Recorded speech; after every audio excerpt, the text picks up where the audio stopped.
Voilà donc pour l'interview de la ministre, une interview, vous voyez, assez riche avec beaucoup de sujets. Effectivement, elle embrasse bien toute la thématique de la table ronde. Et dans la fin de son intervention, effectivement, on revient sur les territoires qui est le point d'entrée de notre table ronde. Les régions qui sont notamment effectivement le fer de lance du déploiement de la politique de transition énergétique en France. Agnès Langewiin, je disais tout à l'heure, vous êtes vice-présidente en charge de la transition écologique et énergétique et la région Occitanie. Vous avez des véritables volontés en la matière, puisque vous souhaitez même être la première région à énergie positive. Comment est-ce que vous vous y employez au quotidien ? Merci, bonjour à toutes et tous, et merci pour votre invitation, pour effectivement réaffirmer l'ambition de la région Occitanie de placer l'ensemble de ces territoires sur une trajectoire de région à énergie positive. Pour que ça ne reste pas un slogan, nous avons co-construit avec plus d'une centaine d'experts, mais des experts à la fois bien sûr des énergéticiens, des élus, des développeurs, des scientifiques, mais aussi des associations environnementales ou des collectifs citoyens. Nous avons co-construit un scénario qui nous permettra de couvrir l'ensemble de nos consommations énergétiques par 100% d'énergie renouvelable produite en Occitanie, dans un contexte de forte pression démographique, puisque nous accueillons chaque année en Occitanie 50 000 nouveaux habitants. Ce scénario est disponible, vous le verrez, il repose sur les deux jambes, bien sûr, de la sobriété, de l'efficacité énergétique et donc de la réduction des consommations et du développement des énergies renouvelables. Donc nous devons réduire de 40% pour atteindre cet objectif. Nous devons réduire de 40% la facture énergétique globale de la région et nous devons multiplier par 3 la production d'énergie renouvelable. Et quand on descend un peu plus finement, ça veut dire par exemple pour le photovoltaïque un facteur 12, pour l'éolien un facteur 5, voilà. Donc ça nous permet de bien affiner à travers ce scénario et donc des hypothèses régionales, de pouvoir mesurer bien sûr la marche à gravir, mais surtout de bien dimensionner nos dispositifs d'accompagnement, nos outils pour concourir à ces objectifs. Vous disiez un facteur 5 pour l'éolien, c'est 5 pour le terrestre ou... Terrestre. Terrestre seulement. Alors il y a une problématique assez prégnante, je crois, en Occitanie, c'est celle de l'éolien offshore. Donc quelque part, on rentre dans le deuxième point qui a été abordé par Mme Wargon, par Mme la ministre, c'est la question de la PPE, savoir effectivement quel est votre point de vue sur les objectifs qui ont été fixés aujourd'hui, pour ce qui n'est qu'encore un projet en matière d'éolien offshore. Oui, mais peut-être juste avant, je vais répondre sur l'éolien, c'est de dire et donc de souscrire aux propos de la ministre qui finalement nous dit ce que nous savons déjà finalement et que nous mettons en œuvre, c'est qu'il n'y aura pas de transition sans les territoires et sans les acteurs du territoire. C'est la raison pour laquelle nous avons, pour mettre en œuvre cette trajectoire de la région énergie positive, très tôt engagé les collectifs citoyens avec des appels à projets dédiés. Nous allons constituer un fonds d'amorçage également de citoyens pour venir abonder les projets. Et nous mettons également dans la boucle les collectivités locales parce que, comme dans d'autres territoires, nous rencontrons de fortes tensions, de fortes oppositions, notamment au projet éolien. Et donc, il nous a paru vraiment essentiel de pouvoir étayer les élus, notamment les élus des territoires ruraux les moins outillés en ingénierie et en moyens financiers, pour qu'ils puissent vraiment faire du projet énergétique un projet de territoire au sens large. Et donc nous les accompagnons bien en amont finalement du démarchage de tel ou tel développeur pour finalement avoir un cahier des charges, que ce soit sur le type d'énergie, l'implantation, le modèle économique, le modèle aussi de gouvernance, public-privé, citoyen ou pas, et de pouvoir finalement, en lien avec, c'est un appel à projet qui est monté avec l'ADEME, de pouvoir vraiment financer, y compris des postes de chargés de mission pour bien définir et ancrer le projet énergétique d'énergie renouvelable dans le territoire. Pour venir à l'éolien, effectivement, la région Occitanie accueille donc 2 projets pilotes d'éolien flottants au large de Gruissan et du Barcarès-le-Cat, les fermes pilotes. Et effectivement, nous avons vraiment à cœur, bien sûr, de concourir à nos objectifs, mais vraiment d'ancrer cette filière industrielle dont il a été question ce matin. Nous avons fait un travail d'identification des entreprises, plus de 500 sur le territoire, qui se sont engagées à travers un pacte porté par la présidente de la région, Carole Delga. Nous avons effectué des investissements importants dans le port de Port-la-Nouvelle, qui va être la base arrière finalement, et nous l'espérons une entrée, un hub d'énergie renouvelable. Donc c'est 210 millions d'euros d'argent public engagés sur ces travaux.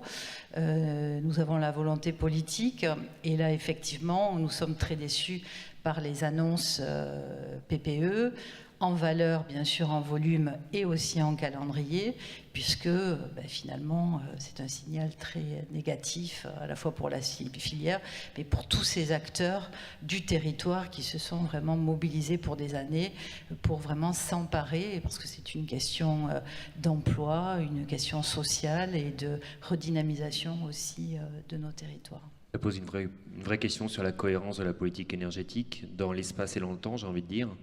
Oui, mais ça pose la question. Moi, je souhaiterais qu'il y ait un exercice finalement de calcul, c'est-à-dire que si on cumule si on additionne les objectifs portés par les EPCI à travers leur plan climat, les régions à travers leur SRADET, j'ai le sentiment, mais il faut le vérifier, j'ai pas fait ce calcul, qu'on est bien au-dessus, bien au-dessus et bien plus ambitieux finalement que la feuille de route France, et c'est ça qui va pas, quoi.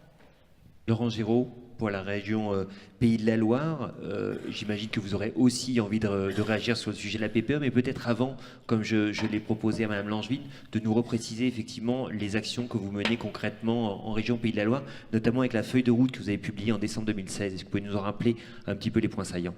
Oui, bonjour à tous.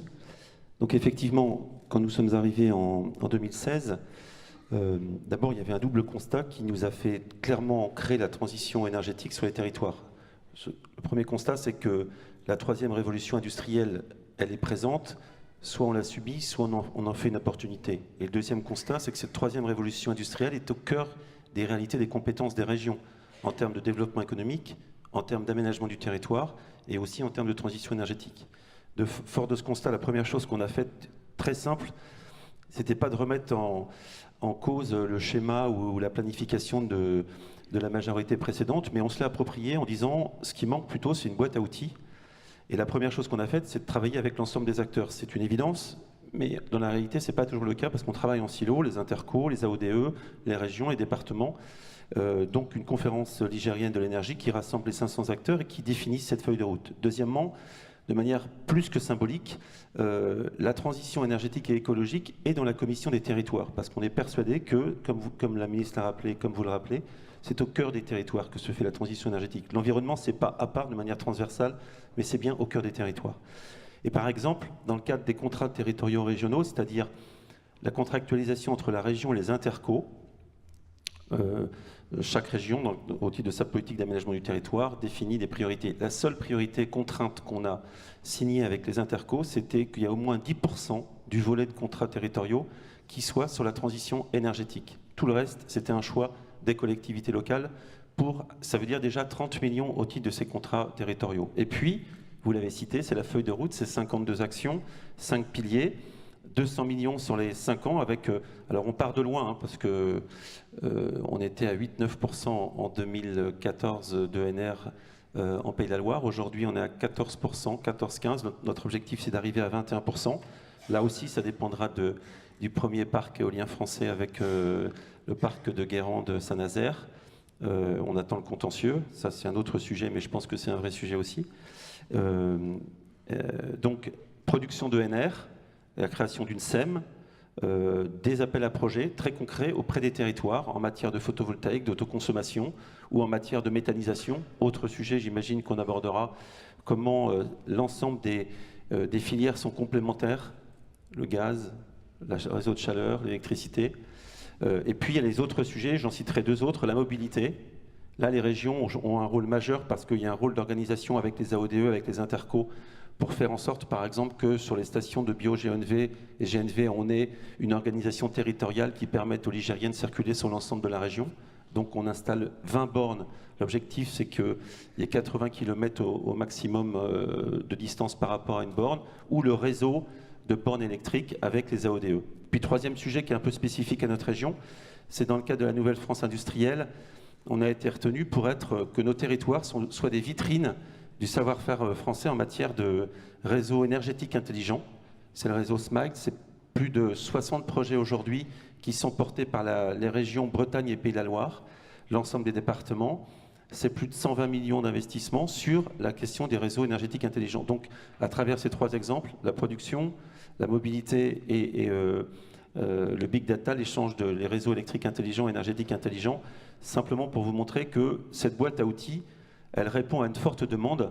Je pense que les territoires n'attendent pas de nous à nouveau des schémas, des planifications, même si on doit le faire, donc on le fera, mais ils attendent surtout des boîtes à outils. Alors forcément, une boîte à outils, il manque parfois des clés à molette, des tournevis, des marteaux, mais globalement, c'est ce qui fait émerger les projets des territoires, et c'est ça que les élus et que les Ligériens veulent au quotidien. Agnès Lanzuine, j'entends parler de boîte à outils, finalement c'est un petit peu aussi ce que vous proposez en région Occitanie, de l'accompagnement des territoires pour vraiment déployer concrètement la transition énergétique. Il y a des similitudes entre les politiques, les boîtes à outils qui sont développées par les différentes régions ? Oui, bien sûr, en tout cas dans les objectifs. Ensuite, en Occitanie, par exemple, nous avons donc créé une agence régionale énergie-climat qui a cette particularité de travailler sur les deux volets, sobriété, efficacité énergétique et développement des ENR, pour aussi consolider le modèle économique de l'agence en tant que tel, puisque nous savons que c'est quand même plus compliqué de déployer le service public de l'efficacité énergétique de l'habitat. Et là aussi, je pense que la ministre Emmanuelle Wargon a bien pris acte de ce que les régions peuvent apporter en termes de rénovation. C'est vraiment un sujet majeur. Ça a été dit par Isabelle Cocher ce matin. Le premier pilier, si on veut réduire la facture énergétique des ménages, c'est vraiment la question de la sobriété. Sur cette agence régionale énergie-climat, effectivement, nous avons déployé une SEM qui, effectivement, peut venir au capital de projet, qui peut soutenir des projets également innovants ou citoyens. Nous mettons vraiment le paquet sur l'appropriation citoyenne de la transition. Et nous avons aussi une SPL qui permet effectivement d'accompagner les collectivités actionnaires justement dans toutes les études de faisabilité. En gros, pour faire simple, nous mobilisons à la fois des outils juridiques et des véhicules financiers pour accompagner le territoire finalement de l'envie, de l'ambition jusqu'à l'investissement, c'est-à-dire jusqu'à la réalisation du projet. Alors, Géraud, pour revenir sur votre prise de parole, tout à l'heure, vous disiez que vous étiez donc très concerné par l'éolien offshore, au même titre que la région Occitanie, même si les technos ne sont pas nécessairement les mêmes, également sur la méthanisation. Et là, je reviens sur le sujet de la PPE. Aujourd'hui, ce sont deux filières qui sont un petit peu mises à mal, ou en tout cas sur lesquelles on va un petit peu mettre la holà. Comment est-ce que vous allez les organiser ? J'ai envie de vous poser la question. Et maintenant, qu'est-ce que vous allez faire en région Pays de la Loire ? Est-ce que vous allez regarder simplement le fait que c'est un petit peu moins engageant de développer ces filières-là, ou est-ce que vous allez réagir, prendre la balle au bond et participer pour faire évoluer le projet de PPE ? Alors on espère que la PPE va évoluer, donc on va se mobiliser. Je pense que les acteurs de terrain, on est une région fortement agricole, avec les associations de protection de l'environnement, vont se mobiliser pour défendre la filière gaz et la complémentarité des filières. En fait, c'est pas d'aujourd'hui. Je pense qu'il y a deux contraintes systématiques dans l'histoire des 15 dernières années, voire 20 dernières années en matière de transition énergétique. C'est les stop and go. On l'a connu sur d'autres sujets.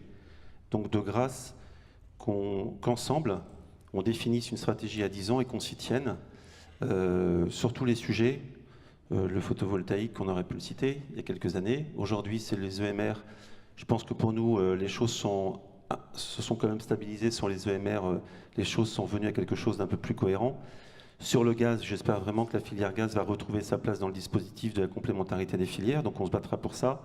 Et puis surtout, il faut comprendre que derrière, il y a des entreprises il y a des citoyens, il y a des associations, il y a des agriculteurs qui ont investi, qui y croient, qui sont positionnés, qui se sont endettés et qui du jour au lendemain se retrouvent dans une situation où on leur dit, parce que ça tombe d'en haut, ben c'est fini votre espoir et votre espérance d'avoir un projet de territoire.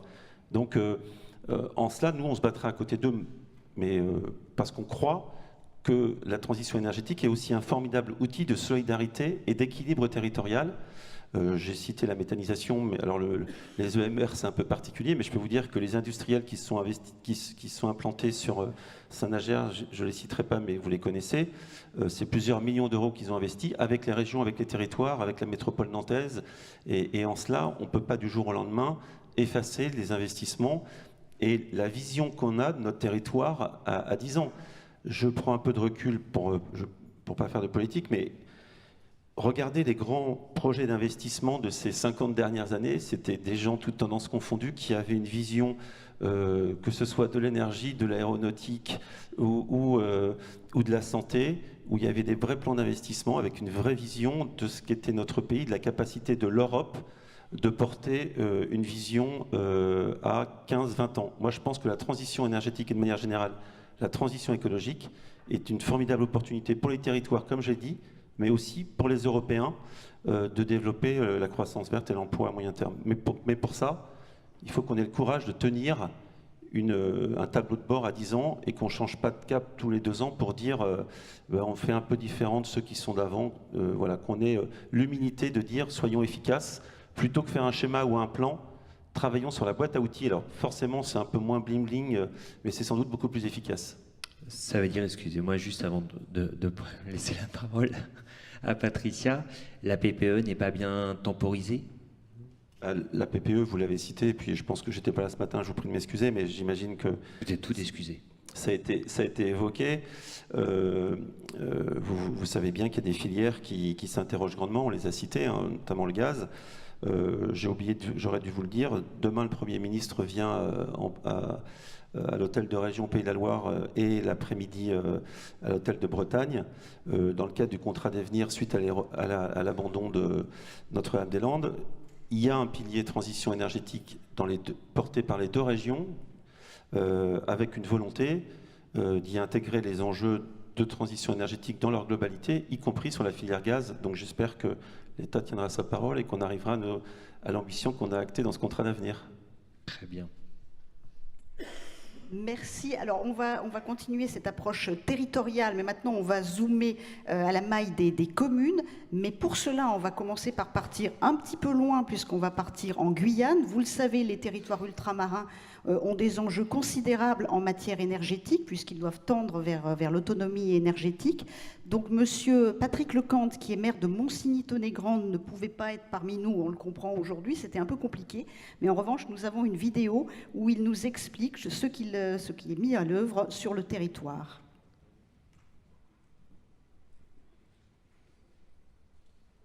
On va voir la vidéo donc, de monsieur Lecante. La vidéo vient de l'ordinateur d'à côté, non pas de Guyane. Ben manifestement, quand même. On va un peu changer l'ordre. S'il y a un problème avec la vidéo, c'est bon, elle arrive. Madame la ministre, mesdames, messieurs, bonjour. Je souhaite être à vos côtés, malgré les distances, pour vous indiquer que l'outre-mer français, présente sur les 5 océans, est une chance pour la nation parce qu'il représente donc tous les éléments permettant donc d'aboutir très rapidement à cette autonomie énergétique. L'air, le soleil, la géothermie et bien sûr donc la formidable forêt présente donc particulièrement en Guyane. Je suis maire de Monsigny-Tonnet-Grande depuis une dizaine d'années et j'ai pu développer ce secteur d'activité qui consiste dans l'économie verte, de promouvoir donc cette énergie renouvelable à travers le solaire, les premières centrales solaires donc avec stockage sur mon territoire avec Toucan 1 et bientôt Toucan 2, EDF Énergie Nouvelle. Et bientôt donc une usine de biomasse de bois avec des opérateurs économiques qui ont pris le pari donc de vouloir développer effectivement donc cette ressource renouvelable qui est la forêt amazonienne, qui est aussi une forêt donc française et européenne.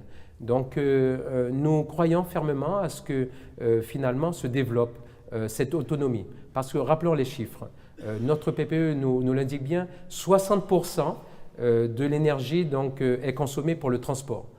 Cela va sans dire, mais rappelez que cela est une exigence pour un territoire aussi vaste que celui de la Guyane, avec des distances très longues, Cayenne, Saint-Laurent-du-Maroni, 250 km.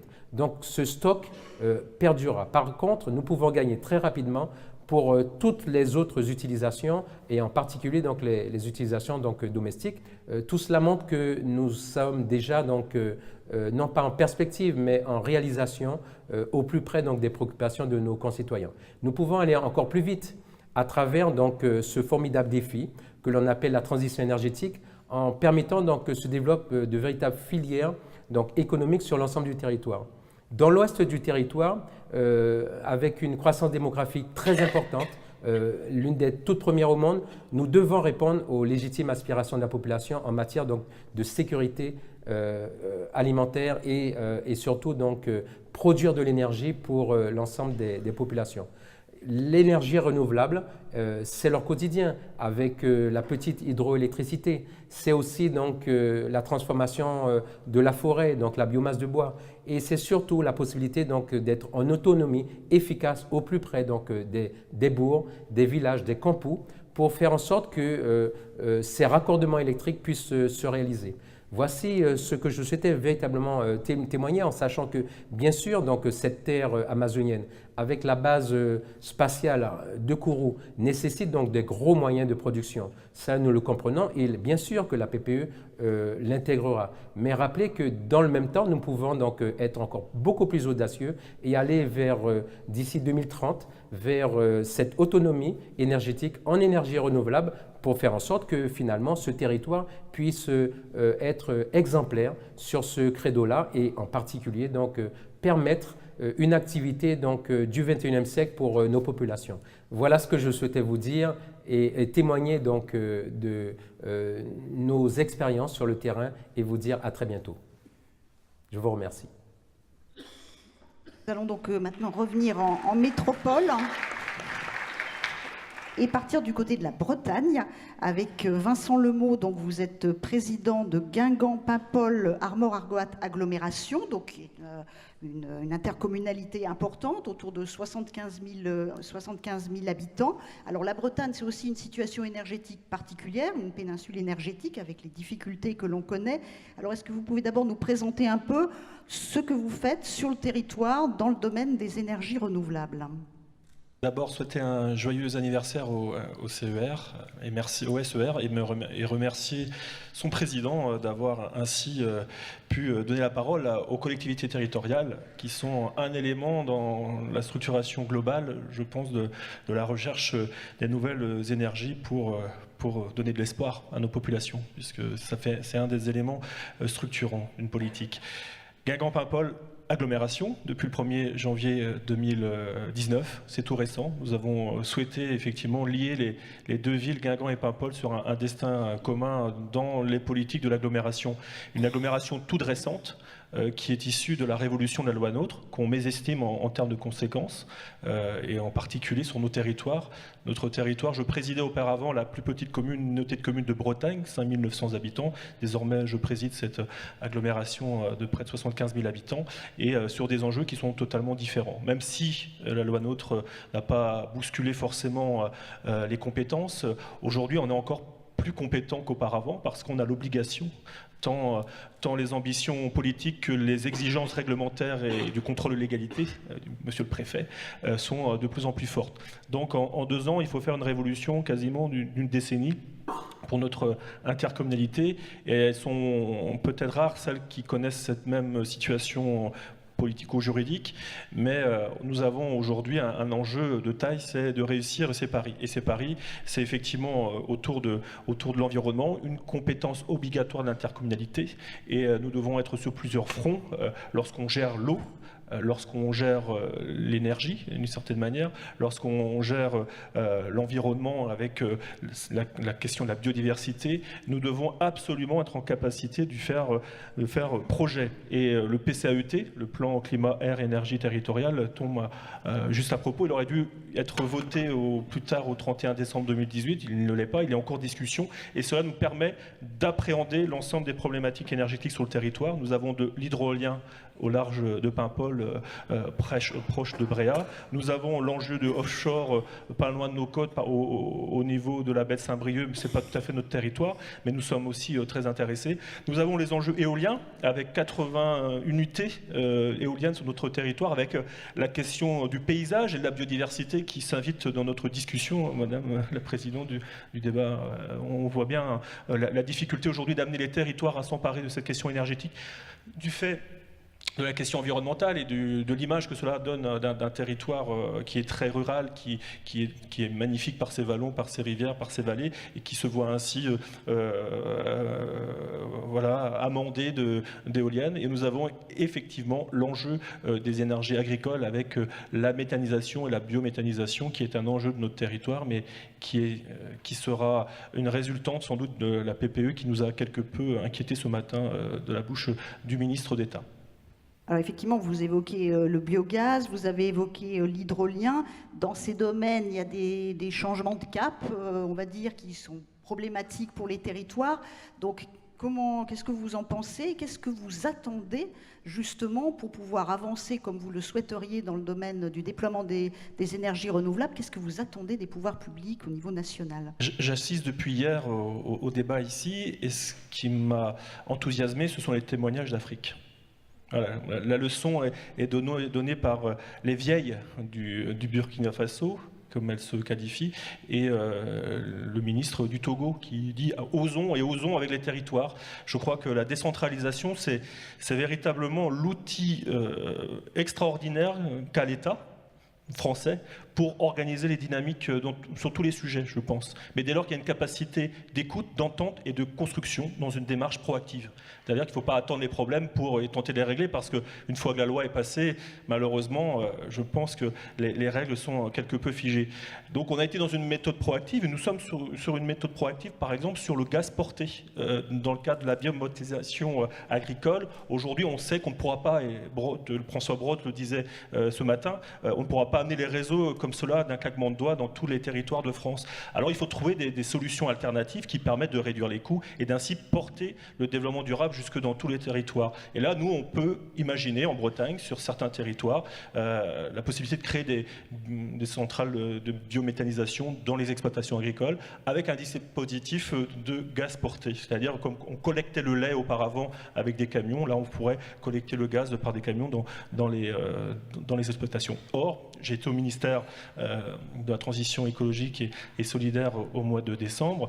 Le conseiller technique qui nous a reçus nous a dit que c'était bien compliqué, la tâche, pour permettre ainsi à des camions de circuler sur les routes. La difficulté de la fiscalité, parce que Bercy n'entendrait pas d'une bonne oreille le fait de pouvoir changer cette fiscalité. Du coup, notre projet, il patine. Et je suis avec des agriculteurs pourtant qui sont très proactifs, qui ambitionnent de participer à ce grand effort de production énergétique, et ils ont le sentiment de ne pas avancer. Et c'est vrai que ça fait depuis 6 mois qu'on y est. On attend des indications, on attend des propositions. Et je pense que dans le pacte énergétique breton, comme pour celui le Pays de la Loire, ça serait un effort supplémentaire peut-être pour nos parlementaires, mais peut-être intéressant au bout du compte, de mettre ce droit à la différenciation aussi dans ce package législatif du PPE. On va le faire sur les langues régionales peut-être demain en Bretagne, donc pourquoi pas non plus aller sur l'énergie ou sur l'eau. Donc expérimenter en fait sur l'échelle du territoire pour voir ce que ça donne, très pragmatique en fait. Tout à fait. Pas besoin de disrupter, j'entendais ce matin ce terme, on peut être pragmatique et intelligent sans vouloir tout changer du jour au lendemain, mais d'être dans une méthode vraiment de concertation, d'élaboration, de construction, et surtout, je dis bien, de capacité à être proactif, ne pas attendre la sanction coup près de la loi qui fige un peu les choses pour de nombreuses années. Qui les fige, et parfois j'évoquais l'hydrolien, on sait que il y a des investissements là encore qui ont été préparés un peu comme en Occitanie et dans d'autres régions, Et là, vous vous retrouvez dans une situation qui peut être un peu délicate, où finalement, on ne va peut-être pas avancer comme vous l'aviez anticipé, comme on pouvait le croire il y a quelques années. Tout à fait. En 2006, sur la commune de Ploubazlanec, qui donne ainsi accès à l'île de Bréhat, on s'est organisé avec les réseaux d'électricité qui ont été construits avec des investissements majeurs au titre de l'expérimentation, mais l'État a été très présent, et tout gouvernement confondu, pour permettre ainsi à la Bretagne de répondre à cet enjeu de suffisance énergétique. Et là, aujourd'hui, on sent qu'une fois que l'expérimentation est faite, qu'on a pesé les pour et les contre, et que les entreprises se sont organisées, voilà, on va poursuivre ainsi cette expérimentation ou cette mise en production au Canada, au Québec. Donc c'est un peu compliqué d'être un peu le faire-valoir, un tenté d'une action, et lorsqu'on arrive dans l'opérationnalité, dans la production capitalistique, on quitte la Bretagne, un peu une région peut-être périphérique, mais qui aura donné, je pense, beaucoup de réponses aux problématiques techniques, réglementaires et administratives. Et c'est vrai que ça a été un sujet très fort l'an dernier, médiatique, de voir ainsi l'annonce de l'arrêt du site hydrolienne de Bréhat-Paimpol, alors qu'on mise beaucoup sur cette capacité industrielle pour nos territoires très ruraux. Très bien, et bien merci pour ce témoignage. Alors on va continuer en donnant la parole aux entreprises, puisque les territoires sont prêts à avancer, ils ont aussi besoin des entreprises pour les accompagner. Alors Sylvie Géano, vous êtes PDG de Dalkia, Dalkia qui est très présent sur les territoires. Vous êtes présent avec la biomasse, avec la géothermie, avec un certain nombre de technologies en efficacité énergétique, bien entendu via des CPE. Alors expliquez-nous un peu d'abord ce que vous faites, peut-être avec quelques exemples d'innovation dans les territoires. Oui, bonjour à toutes et à tous. Oui, les territoires, c'est le quotidien de Dalkia, parce qu'on a 16 000 collaborateurs, dont plus de 13 000 en France, qui sont répartis sur tout le territoire français, dans chaque région. Et juste avant de vous donner des exemples, j'ai une réflexion, c'est que la lutte contre le changement climatique, c'est à la fois quelque chose de tellement global. On est en train de traiter du sujet de la planète, qui est un sujet aussi extrêmement humain. On a besoin forcément de grandes politiques qui sont internationales, les scénarios 2 degrés, on a besoin de politiques publiques, la PPE dont on parle beaucoup évidemment, on a besoin d'outils qui sont peut-être parfois plus loin que le territoire, besoin aussi de subventions, parce que M. Jouzel a parlé du financement de la transition énergétique ce matin, et en même temps, on sent que là où on va agir, c'est sur le terrain. C'est sur le terrain parce que moi, il y a plusieurs réflexions qui me viennent autour du terrain et du territoire. C'est que d'une part, je crois que dans la complexité actuelle, le local, c'est le monde que je connais, c'est le monde où je peux agir, et vous en êtes de très belles illustrations. Et ensuite, les énergies renouvelables, elles sont diverses, elles sont sur le terrain et elles sont souvent très locales. Et cette transition énergétique va se jouer en valorisant ces énergies locales. Alors je vais vous donner quelques exemples, effectivement. Vous savez que Dalkia, on est le premier acteur dans les réseaux de chaleur, parce qu'on exploite plus de 350 réseaux de chaleur. J'étais à Charleville-Mézières il y a une dizaine de jours.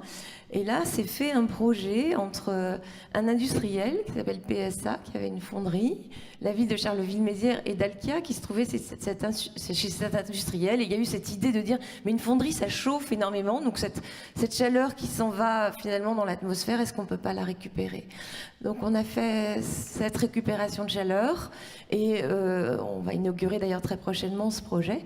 Et c'est donc la fonderie, la chaleur qui est produite là, qui va aller chauffer les habitants de Charleville-Mézières, un réseau de chaleur qui a plus de 60% renouvelable et de récupération. On parle plutôt d'énergie de récupération quand on récupère de la chaleur fatale. C'est un réseau de chaleur qui est également à 100% renouvelable et récupération l'été, c'est-à-dire pour produire l'eau chaude des habitants. Donc c'est très concret. Vous parliez de géothermie. Je crois que le projet de Cachan a été cité également ce matin par Jean-Bernard Lévy. À Cachan, alors c'est une ville visionnaire qui était dans la qui a fait de la géothermie depuis très très longtemps. Et on a renouvelé en faisant une première mondiale il y a quelque temps avec un forage en utilisant des techniques pétrolières, un forage qui nous a permis d'avoir une productivité de la géothermie assez extraordinaire sur Cachan. C'est aussi évidemment la biomasse. Je voudrais vraiment parler de biomasse parce que la biomasse, c'est... Monsieur Jouzel était là ce matin, il dit tout le temps que le bois est un gros sujet de la transition énergétique. Vous savez que le cycle du bois est évidemment extrêmement intéressant. Si on utilise le bois en bois énergie, le bois énergie d'ailleurs est une conséquence de l'industrie forestière puisque on va utiliser uniquement les branchages, les bûches, les souches, pardon, qui sont, je dirais, au-delà de l'industrie du bois plus classique, du meuble, du papier et du panneau. Et avec ce bois, finalement, on va faire de l'entretien de forêt. Et c'est la reforestation qui est intéressante puisque c'est le cycle du bois. Et on dit que le bois, quand il croît, il va absorber plus de CO2 qu'il va, je dirais, en émettre au moment de sa combustion. Alors la biomasse, c'est évidemment très local parce que si on fait de la biomasse en important du bois, ça n'a aucun intérêt, donc on utilise le bois local. Je sais que sur Angers, dans les Pays de Loire par exemple, il y a de beaux projets biomasse qui sont mis en œuvre. À Lyon, on est en train de construire la plus grosse chaufferie biomasse publique, qui est quasiment au centre de Lyon, qui va alimenter le réseau de chaleur. Donc là, il y a un champ aussi de travail qui se situe vraiment, on est toujours à 90 km à peu près autour de la chaufferie. Et le bois, c'est une filière qui se crée, c'est une filière d'emploi. Chez Dalkia, on évalue à plus de 2000 emplois créés sur la filière biomasse. Ça aussi, c'est important pour les territoires. Création d'emplois liés à la transition énergétique. Vraiment. C'est vrai aussi de l'efficacité énergétique. Alors, on est dans un colloque sur les énergies renouvelables, mais l'efficacité énergétique, ça naît aussi de projets très locaux. Je vais citer l'Hérault. On travaille avec les bâtiments du département de l'Hérault. Dalkia s'est engagé à faire 23% d'économie. Quand on s'engage, ça veut dire que si on ne réussit pas à faire ça, c'est Dalkia qui paiera. On fait ça avec le département, avec évidemment quelques travaux d'efficacité énergétique, mais beaucoup d'innovation, beaucoup de numérique sur ce projet-là, beaucoup d'Internet des objets qui vont nous permettre de travailler les comportements de consommation et de faire des économies d'énergie. C'est ça les projets du territoire. Et est-ce que vous êtes, on va parler des citoyens dans quelques minutes, est-ce que vous êtes confrontés justement sur le terrain aussi parfois des résistances de citoyens, ou en tout cas est-ce que vous sentez une volonté des citoyens, est-ce que vous êtes interpellés sur vos projets, vous devez faire plus de réunions pour expliquer vos projets avec les territoires, est-ce que vous constatez cela sur le terrain? Alors ça c'est intéressant parce qu'évidemment on touche des sujets très sociétaux. Par exemple, je vous citais la biomasse, il y a pas mal d'idées reçues sur ce qu'on fait autour de bois. Ça va abîmer la forêt, alors que non, la biomasse aujourd'hui, le bois énergie, et quand on regarde, ça ne touche qu'une partie de la croissance de la forêt en France. Et en fait, on se rend compte que faire visiter nos installations, faire cette pédagogie dont vous parlez, ça ouvre les yeux. Moi, je vois plutôt des yeux qui brillent sur nos projets quand on les explique. Et ça se passe aussi sur le terrain, évidemment. Et il faut le faire, voilà. Une question donc sur la PPE, que l'on a déjà évoquée à de nombreuses reprises, mais c'est évidemment la grosse actualité en France. Alors cette PPE, qu'est-ce que vous en pensez? Vous êtes sur de nombreuses énergies. Est-ce qu'elle vous convient, cette PPE, pour faire avancer justement les projets dans les territoires, ou est-ce que vous avez des griefs? Alors, la PPE, elle nous plaît chez Dalkia parce que, elle met en valeur l'efficacité énergétique. Je ne vais pas y revenir, pratiquement la fiche numéro 1. Et c'est vrai qu'on se dit que pour lutter contre le CO2, moins on consomme d'énergie, plus on fait d'économies. Surtout si on lutte contre les énergies plus fossiles, évidemment. Et les ambitions en matière d'économie d'énergie sur le fossile vont au-delà que les ambitions moyennes. Et puis surtout, on parle de chaleur renouvelable. Donc ça, je trouve que c'est un peu nouveau parce qu'on a plutôt tendance à toujours faire le focus sur l'électricité, l'éolien, le solaire. Bien évidemment, c'est important.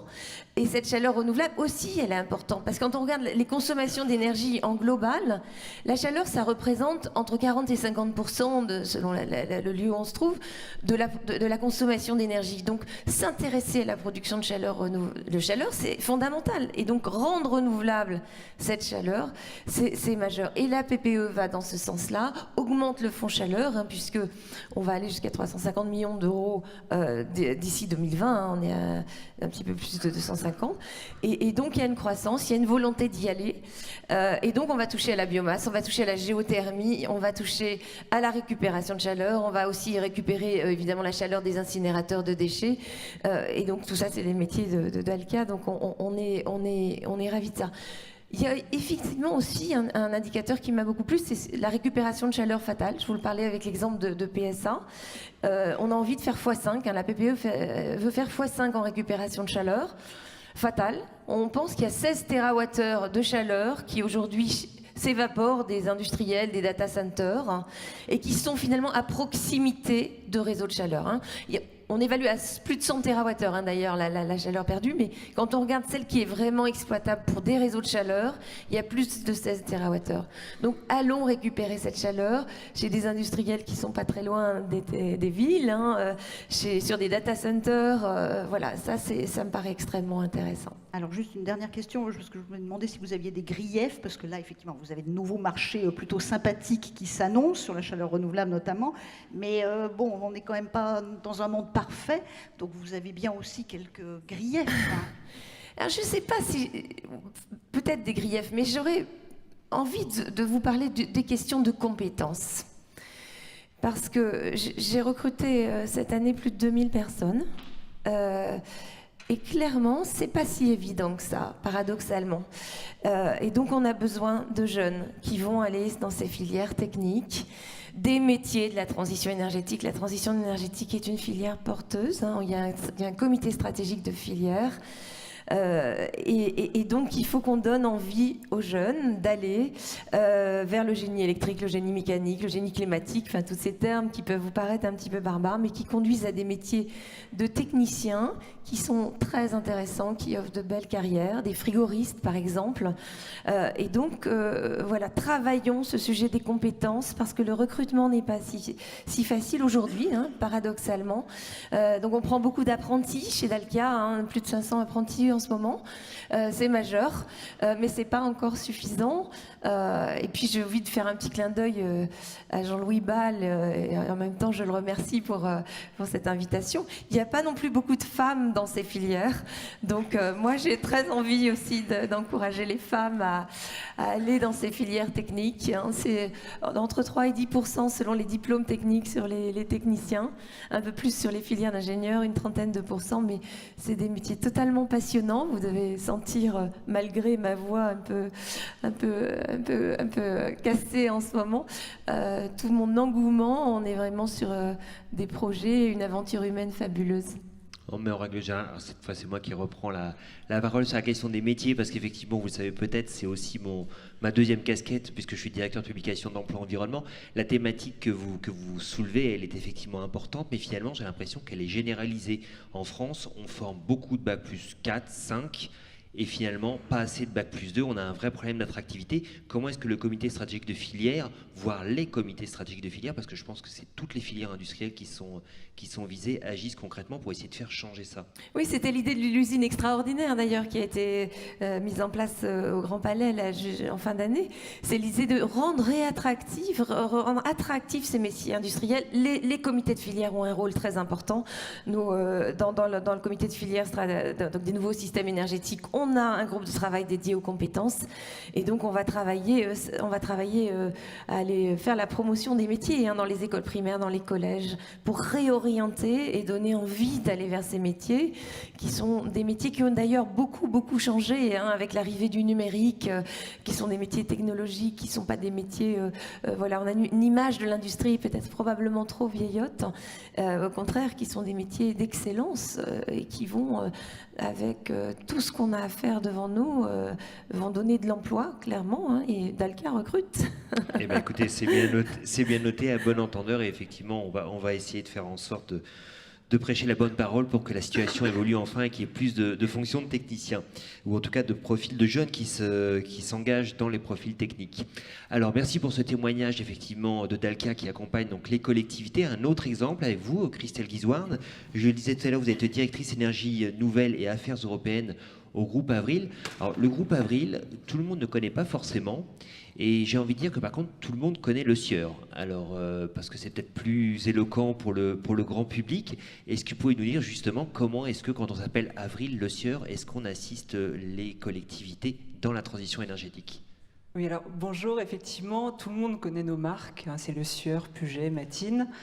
Mais Avril, pourquoi Avril déjà? Parce que Avril, c'est le mois de floraison du colza et ce sont nos fondateurs, les fédérations de producteurs de colza et de tournesol. Et en avril, le colza fleurit. Donc ça, c'est l'histoire d'Avril. Aujourd'hui, Avril, en fait, a lancé une nouvelle énergie et c'est ce que je suis venue vous présenter aujourd'hui. J'ai le plaisir de vous présenter la solution Oléosan. La plupart d'entre vous n'en ont jamais entendu parler et c'est bien normal car nous l'avons lancé très récemment. Et en fait, avec Oléosan, nous avons pour ambition chez Avril d'accompagner le transport professionnel et public dans sa transition énergétique. Alors il y a 25 ans, Avril, qui ne s'appelait pas Avril mais Sophie Protéol, alors un nom encore plus compliqué, a lancé et a innové en fait il y a 25 ans avec les fédérations de producteurs de colza, a inventé le diester. Le diester, c'est le biodiesel qui est mélangé au gazole pour tout le monde en fait. Dans tout le gazole en France, il y a 7% ou 10% de diester qui vient en grande partie de chez nous. Et c'est pour ça que ça s'appelle B7. Il y a une petite étiquette depuis cette année sur vos pompes, ou B10, c'est qu'il y a 7% de ce produit-là. Et bien depuis le mois de novembre 2018, Avril a vraiment franchi un cap en se disant allons plus loin et substituons totalement le gazole pour certaines applications et lançons Oléosan, donc qui est un carburant B100, je vais vous expliquer, qui remplace en totalité le gazole pour des flottes professionnelles. Alors ça veut déjà dire que ce n'est pas disponible à la pompe pour le grand public. Les flottes professionnelles, c'est tous ceux que vous ne voyez pas à la pompe. Est-ce que vous avez déjà vu un bus de la RATP faire le plein dans une station-service? Normalement non, car ces utilisateurs disposent d'une cuve de stockage de carburant qui aujourd'hui est remplie de gazole. C'est le cas des bus, des autocars, des bennes ordures ménagères, d'énormément d'applications, des transports aussi routiers de marchandises. Et bien avec Oléosan, nous avons pour ambition de remplacer le gazole avec une énergie qui est 100% renouvelable, 100% issue de l'agriculture française, tracée et produite en France. C'est ça Oléosan que nous avons lancé. Alors, vous me direz, d'où vient Oléosan? On n'a pas claqué des doigts en le créant en une minute. C'est un travail de plusieurs années, mais c'est une co-construction, à la fois avec la filière colza, avec nos mandants, mais également avec l'État. Il faut le dire, hein, c'est un nouveau carburant qui a été autorisé en mars 2018, donc c'est vraiment tout récent, et qui bénéficie d'une fiscalité qui est appropriée. Ce n'est pas la fiscalité du gazole, mais ce n'est pas du gazole, c'est 100% renouvelable. Et aussi, un carburant, quand on l'utilise, on l'utilise dans un véhicule. Donc on a travaillé avec les constructeurs, en particulier les constructeurs de poids lourds, hein, Renault Trucks, Scania, MAN, enfin tous depuis un certain temps, car nous utilisons Oléosan dans des véhicules qui sont homologués pour le faire, et ça veut dire une grande gamme des véhicules poids lourds diesel actuels. Il y a une adaptation donc, qui se fait des moteurs? Alors, sur une partie, c'est-à-dire que sur le parc existant, il est évident que ce carburant n'ayant pas été autorisé en France au préalable, les véhicules n'ont pas été achetés dans cette version-là. Donc il peut y avoir des adaptations mineures que nous prenons en charge. Par contre, dans tout ce qui est renouvellement des véhicules, une large gamme est totalement disponible en version Oléosan. Et pour le même prix, ça c'est important, c'est-à-dire que c'est le même prix d'acheter un camion ou un bus Oléosan que d'acheter un bus gazole. Donc vraiment des avantages. Alors nous, notre slogan en fait pour Oléosan, c'est « Vous ne changez rien et ça change tout ». Alors facile à dire, mais je vais vous dire pourquoi vous ne changez rien. Déjà parce que vous n'investissez pas, c'est une flotte actuelle ou un renouvellement qui coûte la même chose. S'il y a une modification, nous la prenons en charge, mais également c'est de la même autonomie que l'usage gazole. Donc quand vous avez des besoins d'autonomie, de kilométrage important, de puissance, ou de tenue au frein spécifique, Oléosan apporte exactement le même. Donc vous ne changez vraiment pas vos habitudes. Si une partie de votre flotte n'est pas compatible, c'est normal, c'est le début, eh bien nous mettons à votre disposition une cuve d'Oléosan de stockage. Et la question que personne ne me posera, mais à quel prix? Oui, c'est compétitif, on le vend au même prix que le gazole. Donc il n'y a aucune raison, effectivement, de ne pas changer pour Oléosan. Mais alors qu'est-ce que ça apporte, Oléosan? Eh bien, c'est une énergie qui est 100% renouvelable, issue de la filière française du colza. Donc déjà, c'est un débouché additionnel pour les producteurs de colza en France. Alors non, nous n'allons pas couvrir la France de colza pour produire Oléosan. Nous avons une ambition qui est tout à fait mesurée, d'une production de quelques centaines de milliers de tonnes, mais une graine de colza, aujourd'hui, elle produit déjà pour l'alimentaire.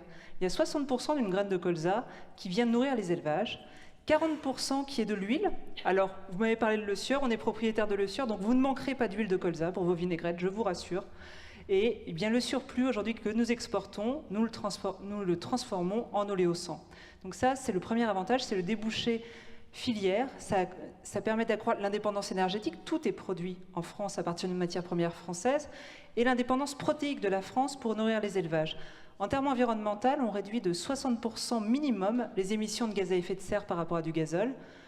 Pour la qualité de l'air, ce n'est pas négligeable, surtout pour des véhicules diesel anciens. Les réductions de particules vont jusqu'à 80%, et tout cela sans aucune importation, sans aucune déforestation. Donc vraiment, un impact qui est positif. Le colza n'est pas une monoculture, il y a des rotations agricoles. Et pour Avril, là où c'est un nouveau métier, c'est que nous ne passons pas effectivement par un distributeur pétrolier. Nous produisons, nous sommes livrés par nos mandants de graines de colza, nous les transformons et nous livrons directement nos clients, et ce qui permet de garantir une traçabilité complète des informations environnementales depuis le producteur de colza jusqu'à l'utilisateur final. Donc Oléosan permet véritablement d'aller dans la transition énergétique de façon simple, immédiate, et c'est une solution parmi un mix. Nous n'opposons pas les solutions, c'est une nouvelle solution qui répond à un certain nombre d'enjeux. Donc ce que je vous propose, comme c'est une nouvelle solution, elle a besoin de pédagogie, d'être connue, c'est de vous présenter rapidement, si ça fonctionne, mais je suis sûre que ça va fonctionner, Oléosan.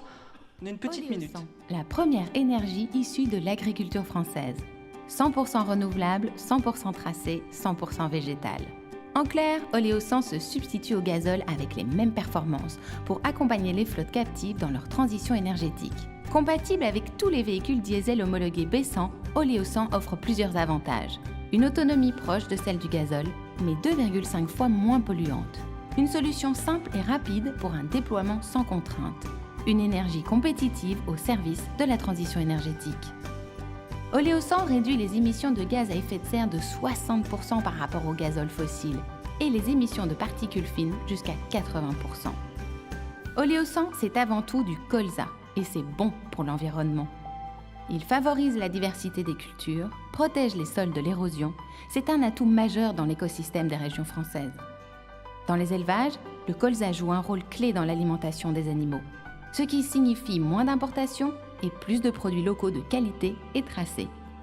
Bonne pour la nature et l'environnement, la culture du colza représente des milliers d'emplois partout en France. Oléosan, c'est l'engagement de créer de la valeur dans nos régions et d'apporter des solutions vertueuses pour demain. Oléosan, une marque du groupe Avril. Donc voilà, maintenant il faut passer à Oléosan dès que possible. Donc concrètement, si je vous entends bien, ça veut dire que je suis maire, je suis une collectivité, une communauté d'agglo, j'appelle Avril et je dis je voudrais remplir mes camions, mes bus d'Oléosan. Alors concrètement, vous m'appelez quasiment moi ou toute l'équipe commerciale, mais je vous répondrai avec plaisir. Je vais regarder avec la mairie, la collectivité, c'est ce que l'on fait à l'heure actuelle, l'éligibilité de la flotte, c'est-à-dire quels sont les véhicules qui sont compatibles, ceux qui ne le sont pas, et ceux qui peuvent être rendus compatibles. Comme il y aura une partie de la flotte qui le sera, eh bien, j'amènerai une cuve de stockage de carburant. Je livrerai Oléosan en premier depuis le site de Grand Couronne à côté de Rouen, mais je peux aussi vous livrer du site de Sète, mais également du site de Montoire de Bretagne. J'en ai aussi un à Binsens ou au Mériot, donc on maille le territoire. Parce que Oléosan, c'est made in France, mais de plus en plus, on va faire Oléosan originaire de certaines régions, là où il y a du colza, là où nous avons des sites, pour aller encore plus loin dans l'origine locale et circuit court de l'énergie Oléosan, en fait. Eh bien, écoutez, merci pour ces précisions. Alors, on a vu deux beaux exemples, effectivement, des services que les entreprises peuvent apporter au territoire. Il ne vous aura pas échappé que pendant les premières discussions de cette table ronde, on a beaucoup parlé du citoyen. C'est effectivement les derniers que l'on n'a pas encore véritablement abordés. Et je vois la Chantal Joanneau qui, bien inspirée, prend un micro, puisque forcément, quand on veut prendre la température de savoir qu'est-ce que pensent les citoyens de la transition énergétique, forcément, on se tourne vers vous. Vous avez animé le débat public sur la PPE. Est-ce que vous pouvez nous en faire une petite synthèse? Quelle est la perception des Français sur cette bête-là? Merci. Alors, je ne l'ai pas animé personnellement, c'est la Commission nationale, mais c'était Jacques Archimbaud qui a été un vrai magicien pour conduire ce débat public. Et on a fait un débat qui s'est clos l'année dernière, fin juin, qui a utilisé tous les outils classiques du débat public, réunions publiques, plateformes internet, ateliers divers et variés, mais qui a été complété surtout par une assemblée de 400 citoyens tirés au sort, parce que le problème de l'énergie, c'est que les parties prenantes sont très actives et qu'on voulait vérifier que les conclusions que nous avions observées dans notre débat correspondaient bien à ce que pensent les citoyens, et donc on a confronté les résultats entre le débat public et cette assemblée de citoyens. Alors les citoyens ont une vision extrêmement positive de la transition énergétique. Il y a 4 messages principaux qui sortent de ce débat public. Le premier, c'est qu'ils étaient attachés au compromis de la loi de transition énergétique. Attachés au fait qu'on ne change pas, et vous l'évoquiez tout à l'heure, qu'on ne change pas en permanence les objectifs qui sont fixés, qu'on conserve une certaine continuité.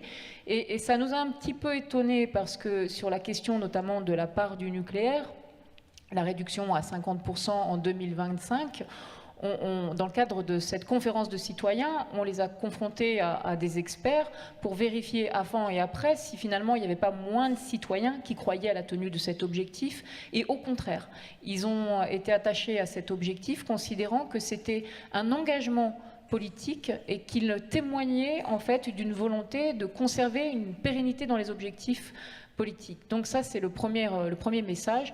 Pas de climato-sceptique, un fort attachement à la transition énergétique. Et finalement, la question de la stabilité, finalement, elle est partagée par tout le monde. On entendait tout à l'heure les représentants des régions, les entreprises, effectivement, vous avez besoin de voir loin pour investir, et les particuliers, eux, finalement, se sentent complètement déboussolés quand on leur change leur repère tous les jours, ou presque. C'est-à-dire qu'ils ne veulent plus de grands soirs parce qu'ils n'y croient pas. Et effectivement, ils préfèrent les adaptations de moyens à des bouleversements des objectifs. Donc la continuité des objectifs est le premier point majeur.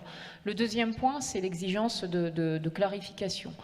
Clarification sur le qui fait quoi et quels outils finalement fonctionnent ou pas. Il y a un sentiment de grand flou sur le qui fait quoi, un sentiment que les lobbies sont très puissants dans le domaine de l'énergie, une forte contestation des données. C'est un des secteurs où on constate la plus forte contestation d'ailleurs sur les données. Et donc, sur le qui fait quoi... Quand vous dites les données, est-ce que vous pouvez préciser? Parce que données, on en a parlé ce matin, c'est les data, les big data, en ce moment, c'est beaucoup ça. Les données, c'est effectivement alors pas quelle part d'énergie nous produisons, mais combien ça coûte. Combien d'emplois sont réellement créés. Mais le combien ça coûte est vraiment un des sujets qui pose le plus de questions.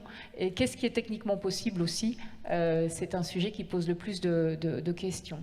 Sur le qui fait quoi, il y a une très forte aspiration. Alors évidemment, c'est pas parce que vous êtes là, hein, mais c'est ressorti du débat et vous avez toutes les conclusions dans ce document, donc ça vous prouve que je ne vous mens pas.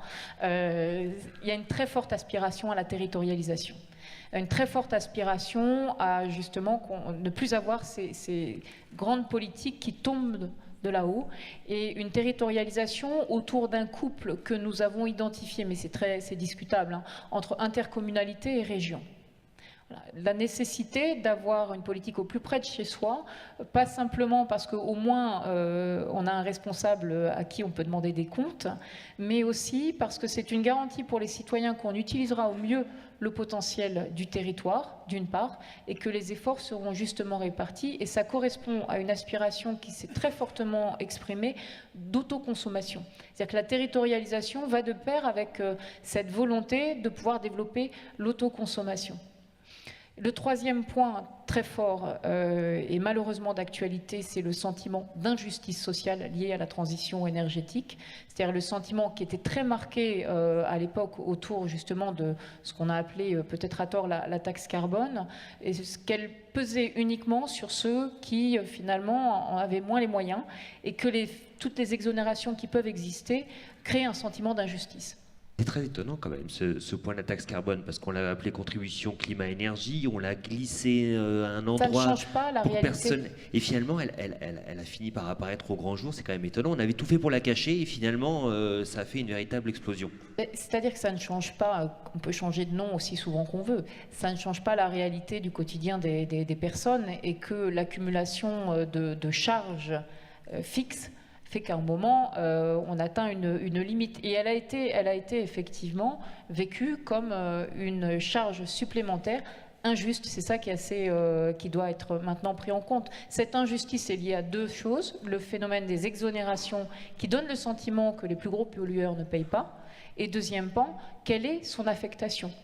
C'est-à-dire la question de l'affectation est vraiment très très nettement corrélée à ce que je ne qualifierais pas d'acceptabilité, mais en tout cas de compréhension de ce que peut être la contribution et donc de justice. Et ça, c'est apparu très fortement. On avait tiré la sonnette d'alarme au mois de juin sur ce point. Et donc le dernier point, parce que je suis allée voir un peu plus en détail sur les résultats, sur les différentes formes d'énergie, donc ce que pensent nos concitoyens des différentes formes d'énergie renouvelable. Il y a une très forte aspiration au développement des énergies, alors le solaire sous toutes ses formes, les énergies marines en général, le biogaz. Le biogaz qui est sorti très très haut, alors qu'effectivement on peut considérer parfois que ça crée localement en tout cas des phénomènes de difficultés autour de projets. Et puis la géothermie, plus classique de voir la géothermie qui sort assez haut, sont sortis un peu moins haut les éoliennes terrestres, évidemment, la biomasse, ou encore, et c'était plus étonnant, l'hydroélectricité. Et pas parce qu'on est contre ces énergies, mais parce qu'il y a des interrogations sur leurs impacts environnementaux. C'est une problématique qui est portée par nos concitoyens, et puis aussi parfois par le sentiment qu'il peut exister certaines rentes de situation autour de ces énergies. Donc à chaque fois qu'on interroge, qu'on fait un débat public, ce qui nous intéresse, c'est pas de savoir pourquoi vous êtes pour ou contre tel type d'énergie ou telle fiscalité, mais le pourquoi. Et c'est le pourquoi, c'est la réponse au pourquoi qui doit aujourd'hui déterminer les choix politiques.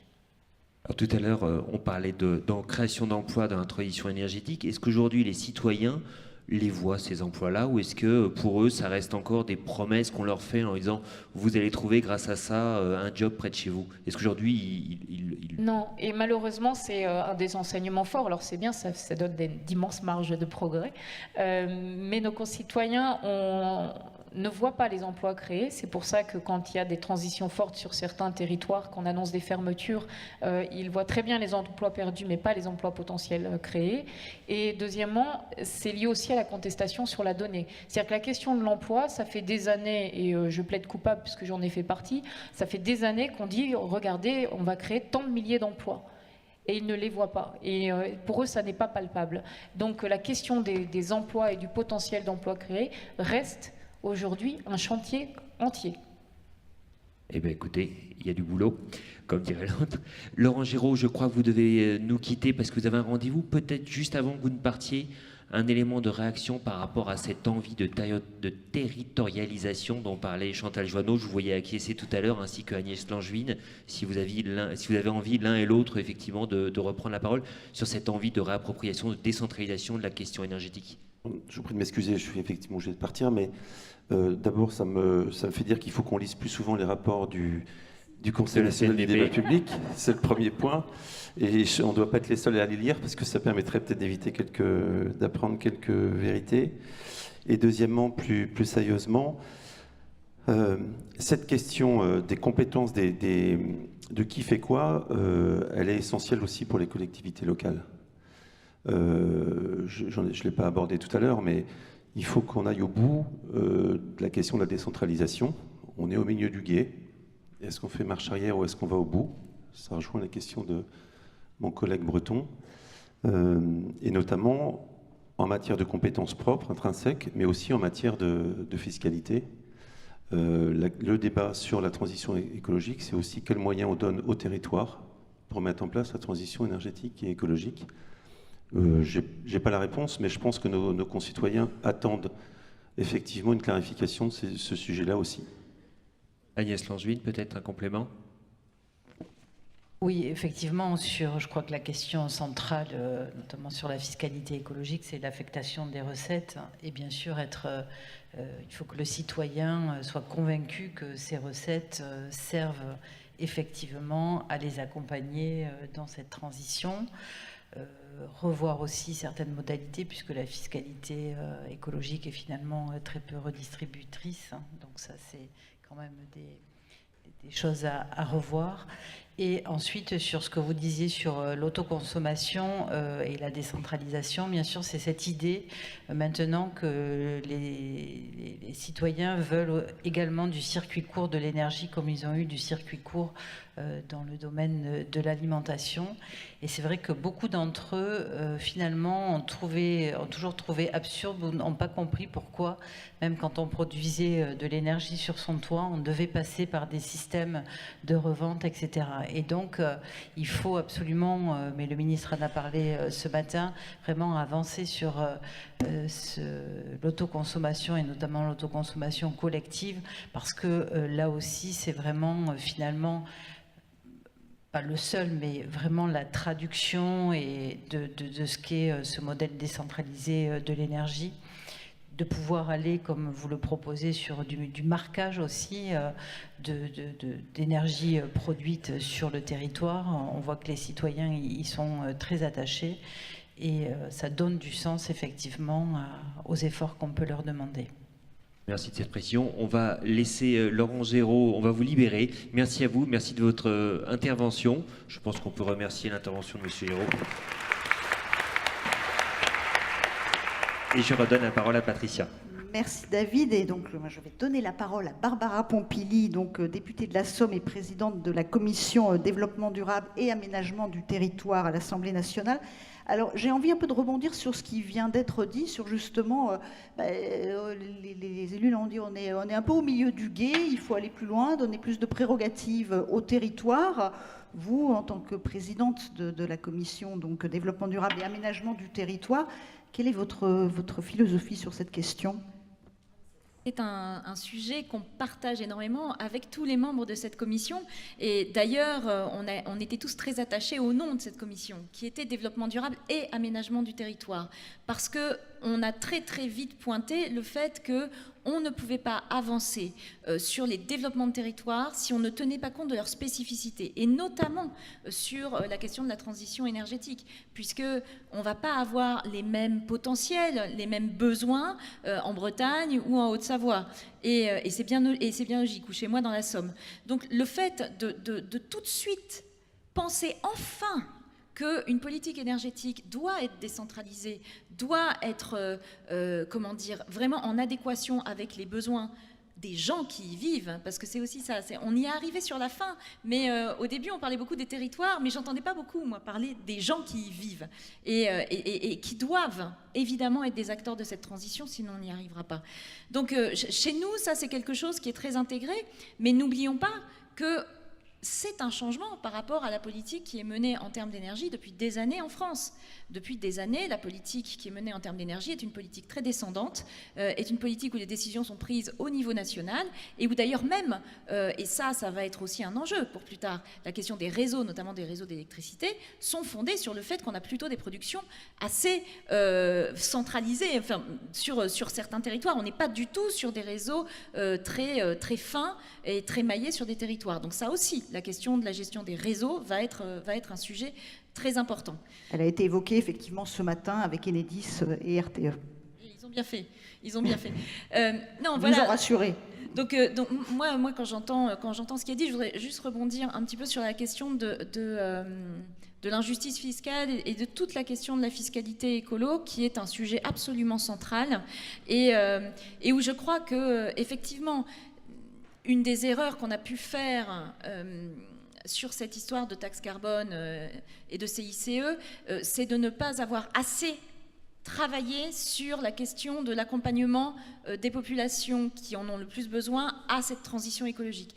Ça c'est un point qui était le point de faiblesse, qui avait été vu effectivement par la Commission nationale du débat public, mais qui avait été aussi vu par les acteurs de terrain, et les parlementaires, dans leur permanence, je peux vous dire, le voyaient très vite. Et donc ça a été la petite erreur. Après, Sur ce sujet-là, on est sur un sujet complexe. Parce que si on veut vraiment mettre en place une fiscalité écologique, moi je crois qu'il faut qu'on remette à plat toute notre fiscalité. Et d'ailleurs, le grand débat peut peut-être être l'occasion de lancer cela. Et en tout cas, moi je le souhaite énormément. Mais si on veut remettre à plat notre fiscalité, avoir une fiscalité, moi c'est ce que je disais, c'était un peu les slogans qu'on fait quand on fait de la politique, hein. Moins de fiscalité sur le travail, plus de fiscalité sur la pollution. Bon, il faut faire attention à ce qu'on appelle la fiscalité affectée. Puisque c'est ça qu'on nous dit. Moi, je veux bien une taxe poids lourd, mais je veux qu'elle serve à financer les infrastructures de la route. Moi, je veux bien payer pour mon essence, mais par contre, je veux que ça me revienne en termes d'aide, etc., etc. Je ne suis pas contre le fait qu'on fasse des fiscalités affectées. Je pense que ça peut permettre de mettre en valeur à un moment particulier une politique particulière, donc ça ne me gêne pas. Maintenant, attention de ne pas aller trop loin, parce que si on va trop loin, ça veut dire qu'on est dans une politique de guichet. Moi, je paye pour recevoir ça, et à un moment, on payera comment les écoles, on payera comment les hôpitaux, etc. Donc il faut savoir raison garder, et je crois que cette réflexion-là, sur la base de notre fiscalité, et en gros faire payer ce qui n'est pas bien et avantager ce qui est bien, on peut le dire comme ça, ça demande de revoir les choses en profondeur. Et donc, moi, j'aimerais bien qu'on sorte parfois de ce côté très guichet. Moi, je veux bien payer, mais si on me donne quelque chose. L'accompagnement social de la transition écologique, c'est quelque chose qui doit être presque une des politiques principales et qui doit d'ailleurs être financée autrement que par la fiscalité écologique, sinon on ne s'en sortira pas.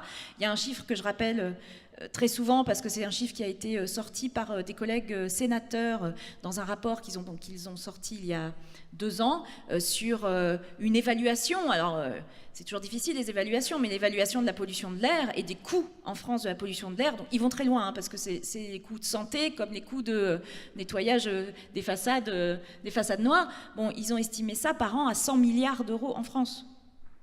100 milliards d'euros. Toute la politique, toute la fiscalité écologique ne pourrait pas couvrir ne serait-ce que les coûts de la pollution. Alors je ne vous parle pas des coûts de la transition énergétique. Donc voilà, c'est pour ça que j'essaye toujours de remettre un peu juste de complexité dans quelque chose qui peut paraître un peu simple ou avec des arguments simplistes. Après, je vais peut-être vous laisser poser vos questions, mais forcément, tout ça me fait énormément réagir. Oui, je voulais revenir sur la question du territoire, le droit à l'expérimentation qu'a demandé votre voisin de droite. Si on va jusqu'au bout, il faut aller plus loin dans cette démarche territoriale. Est-ce que vous êtes favorable? Est-ce que vous pensez que c'est bien, effectivement, de laisser des expérimentations sur le territoire pour s'adapter à la réalité des territoires? Moi, j'y suis très favorable. J'y suis très favorable, et c'est pour ça qu'il faut qu'on fasse attention aussi, dans la programmation pluriannuelle de l'énergie, à garder une marge de manœuvre. Parce que même s'il faut évidemment qu'on ait des perspectives pour l'avenir, et j'y reviendrai après parce qu'il y a des objectifs qui risquent de changer, mais qu'on ait une perspective pour l'avenir, qu'on ait une visibilité sur le temps long, ça me paraît absolument essentiel, surtout qu'on en finisse avec le stop and go qui a fait tellement de mal dans certaines filières, et je pense qu'ici tout le monde le sait, c'est important. En revanche, quand j'entends y compris des gens dont je suis proche, dire oui, bon, d'accord, mais nous, on va soutenir ce qui est déjà rentable aujourd'hui. Non, c'est pas possible. Enfin, si on faisait ça, jamais on aurait donné sa chance à certains types d'énergie. Donc, il faut absolument garder une marge de manœuvre pour tester sur certains territoires des énergies. Et d'ailleurs, parfois, des énergies qui n'ont pas forcément vocation à se développer partout, mais qui peuvent être une réponse sur un territoire à des besoins bien spécifiques. Donc, laissons-nous cette marge de manœuvre. De toute façon, avec le temps, on verra bien celles qui fonctionnent et celles qui, de toute façon, là, n'ont pas d'avenir. C'est aussi à ça que ça sert, l'expérimentation. L'expérimentation, ça ne marche pas à tous les coups. Sinon, ça ne s'appellerait pas une expérimentation. Donc, gardons cette marge de manœuvre. Laissons les territoires y travailler, parce que ce sont quand même eux qui sont au plus proche de leurs besoins, et puis surtout associons les populations. Moi, je me rends compte que sur mon territoire, par exemple, qui est de la Picardie, les Hauts-de-France, sur les Hauts-de-France, aujourd'hui, je suis assez étonnée parce que, par exemple, sur la méthanisation, on n'avance pas beaucoup. Dans la Somme, je crois qu'on a 4 unités de méthanisation, alors qu'on est un territoire très, très agricole, où on a normalement vraiment un potentiel de développement. Donc je me dis que là, il y a certainement un problème d'impulsion, donc l'impulsion aussi qui doit venir des réglementations, on a un certain nombre d'écueils à lever, mais il y a aussi peut-être une petite peur de la population. J'ai entendu parler d'une unité de méthanisation qui allait s'installer pas loin de chez moi, pas loin d'Amiens. Bon, les premières réactions, tout de suite, des populations, c'est « oh là là, mais qu'est-ce que ça va être? Est-ce qu'il va y avoir des nuisances? Ça va être à côté de chez nous ?»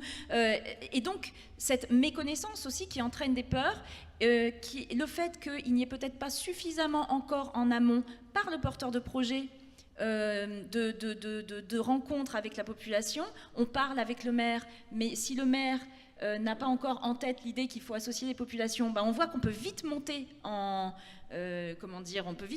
inquiétude et donc mettre à mal un projet qui, à mon avis, est plutôt un bon projet, qui méritera certainement d'exister, mais qui peut être tué dans l'œuf parce que tout ce processus d'association de la population n'est pas encore bien intégré par tout le monde, que ce soit par des porteurs de projets ou alors par des élus. Moi, j'ai vu un projet qui est tombé à l'eau dans un village à côté de chez moi.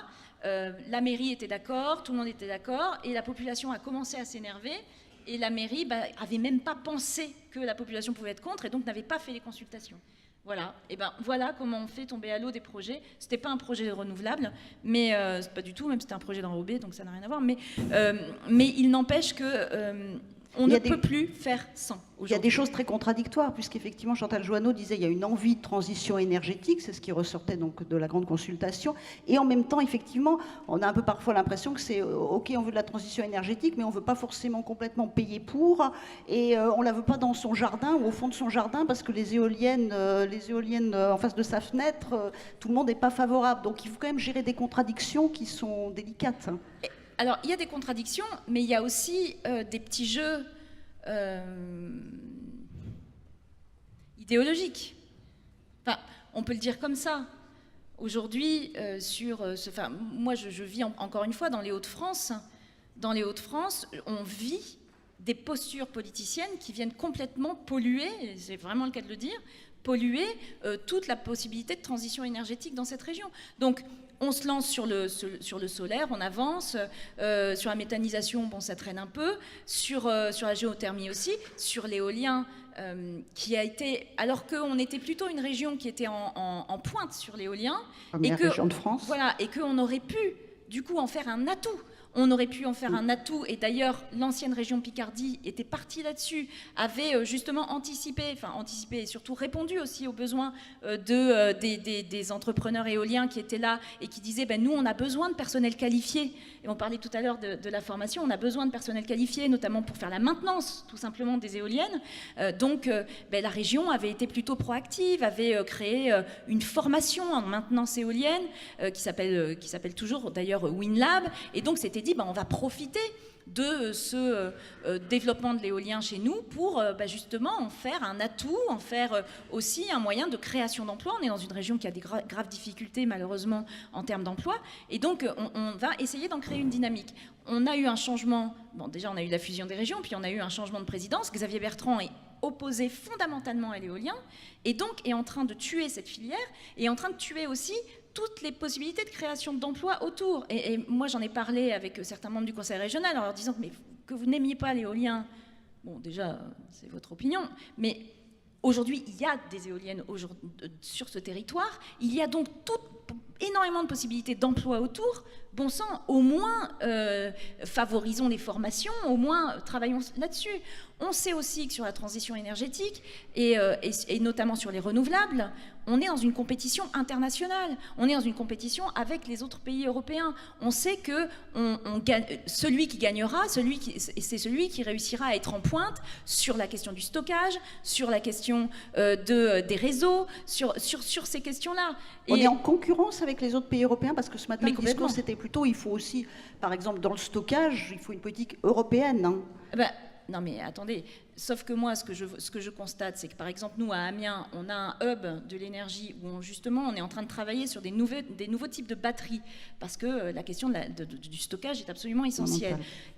Le fait qu'on ait aujourd'hui un coup de frein sur l'éolien fait que on n'utilise pas à fond ce hub qui peut être, pour nous, c'est pareil, une voie de développement en faisant venir des ingénieurs, en faisant venir des gens qui font de la recherche. Mais on sent que parce qu'il y a cette politique, ces idées politiques, on est en train de perdre une avance qu'on avait sur ce sujet-là. Donc moi, j'attire l'attention aussi sur le fait qu'il y a aujourd'hui des débats idéologiques autour des types d'énergie et que ces débats idéologiques ont des conséquences lourdes sur les politiques publiques qui sont menées selon les territoires. Et donc c'est le cas dans les Hauts-de-France, c'est le cas aussi sur la PPE. Et sur la PPE, on a fait des choix qui sont des choix dont je n'entends pas du tout parler là, donc très bien, mais les choix qui sont faits aujourd'hui sur la part du nucléaire, sur le fait de ne pas vouloir baisser suffisamment la part du nucléaire dans le mix énergétique, fait que on peut se payer de mots en disant qu'on va énormément augmenter la part d'énergie renouvelable dans notre production électrique, sauf qu'il n'y aura pas de la place pour tout le monde. C'est-à-dire que si on continue à avoir une part aussi élevée de nucléaire, si on s'en tient aux objectifs qui sont dans la PPE, on va avoir une surproduction électrique. Et on va en faire quoi de cette surproduction électrique ? Aujourd'hui, il est marqué qu'on va l'exporter massivement, mais on va l'exporter à des niveaux d'exportation qu'on n'a jamais atteints jusqu'à maintenant. Donc je crois que ces questions-là, il faut qu'on se les pose tranquillement, il faut qu'on se les pose aussi en termes de coûts. Je ne sais plus qui a abordé la question des coûts tout à l'heure. Mais pour qu'on puisse avancer, il faut qu'on ait une image globale des coûts. Et on n'a pas aujourd'hui d'image globale des coûts sur tous les types d'énergie. Donc voilà les questions sur lesquelles on doit se pencher. Il va y avoir une petite loi, ce qu'on appelle une petite loi sur l'énergie, qui ne s'annonce pas si petite que ça d'ailleurs. D'après ce que j'entends, on serait autour de 4-5 articles. Donc c'est quand même pas une loi... Ça reste raisonnable. C'est quand même pas une loi énorme. Après, ça dépend ce qu'on va mettre dedans. Mais moi, je serais extrêmement attentive à ce que cette loi ne remette pas en cause un trop grand nombre d'objectifs. Parce que j'entends la logique qui dit on n'arrive pas à atteindre les objectifs de la loi de transition énergétique, donc on repousse les objectifs. Je crois que la logique doit être exactement inverse. C'est-à-dire qu'on doit comprendre pourquoi sur certains objectifs on a du mal et se donner les outils et mettre en place des politiques volontaristes pour, du coup, rectifier le tir et pouvoir atteindre les objectifs. La logique qui me semble être mise en œuvre aujourd'hui va dans l'autre sens. Et donc ça, c'est un travail aussi qu'on doit faire dans le débat démocratique, et c'est aussi pour ça, et je terminerai là-dessus, que je regrette mais j'ai une part de responsabilité que j'assume, je regrette que les PPE aujourd'hui ne passent pas devant le Parlement. Parce que quand on a voté ça dans la loi de transition énergétique, on s'était dit on fait la loi de transition énergétique et les PPE sont les décrets d'application. Sauf qu'il y a tellement de choses dans la programmation pluriannuelle de l'énergie, ça a tellement d'impact d'un point de vue économique, c'est énorme. Et le fait qu'il n'y ait pas... Alors il y a un débat public avant, mais le débat public était fondé sur juste les envies des citoyens. Elle n'était pas fondée sur la PPE en elle-même. Et on n'a pas de débat au Parlement, de débat en tout cas avec vote, sur une PPE qui nous engage pour 10 ans. Donc on a fait avec certains collègues, dont d'ailleurs certains sont dans la salle, un appel, et on est en train d'essayer de travailler à faire en sorte que les prochaines PPE passent devant le Parlement. Je pense que ce serait une bonne chose. Merci beaucoup. Je vais rendre la parole à David et on va voir si on peut prendre des questions. Merci.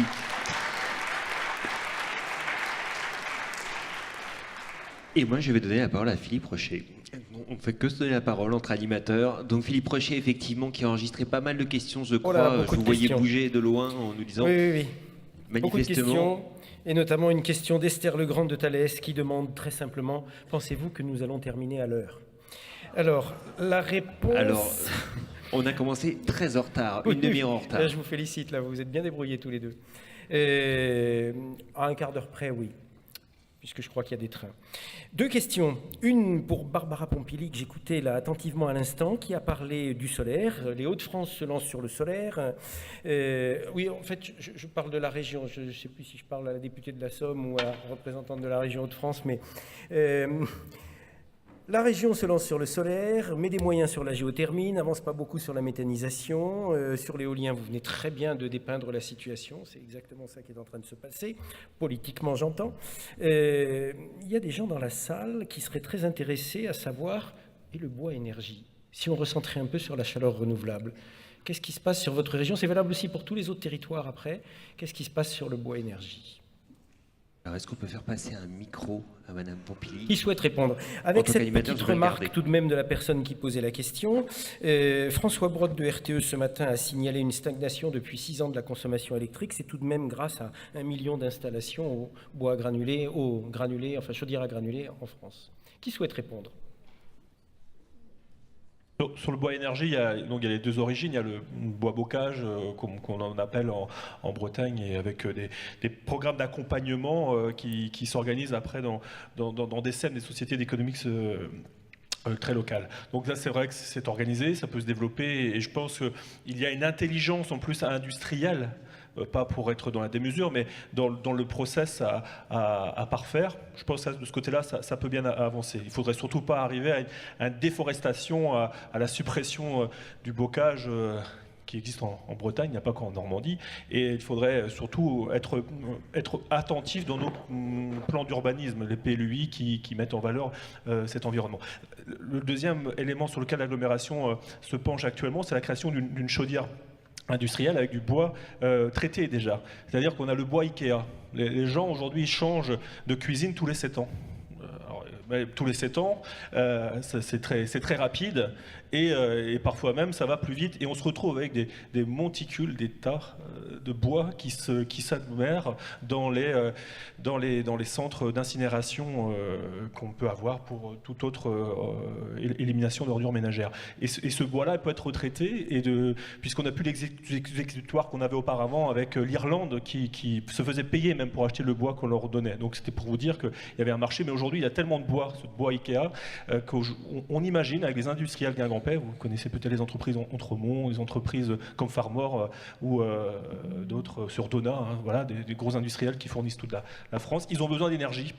Ils ont besoin d'eau, ça c'est mon quotidien, mais ils ont aussi besoin d'énergie pour réduire leurs coûts. Donc on est en train d'imaginer, avec notre syndicat mixte qui opère sur Lannion, Trégor Communauté et Guingamp-Paimpol, donc un outil industriel, type chaudière, pour ainsi alimenter le secteur industriel guingampais qui aujourd'hui en demande d'énergie. Voilà. Et ça a une répercussion très simple. On élimine ce stock là qui est abominable. Si vous allez à Perros-Guirec, Lannion, vous voyez un tas de bois de plusieurs centaines de milliers de tonnes, et pour ainsi réduire les coûts industriels, et après peut-être aussi avoir un retour gagnant en termes de retour à investissement de l'entreprise. Alors effectivement, plus qu'une chaufferie, c'est un incinérateur, puisque c'est la sortie du statut de déchets.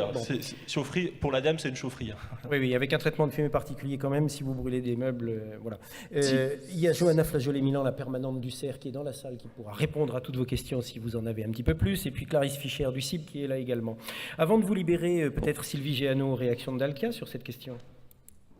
Oui, la structuration de la filière bois énergie est un sujet très important. Chez nous, par exemple, on a créé vraiment une filiale dédiée qui s'appelle Bois Énergie France, pour justement assurer le sourcing de toutes les chaufferies qu'on met en place, parce qu'il ne s'agit pas que les chaufferies, que la biomasse s'arrête alors en plein hiver sur un réseau de chaleur qui doit garantir comme le chauffage des habitants. Et donc, ça demande de la structuration, ça demande effectivement la connaissance de tous les métiers, de l'exploitation, du traitement de bois, de la coupe, et puis ensuite du formatage en plaquettes forestières, par exemple, qu'on utilise. Donc, c'est un vrai sujet, et la structuration de la filière est encore au début.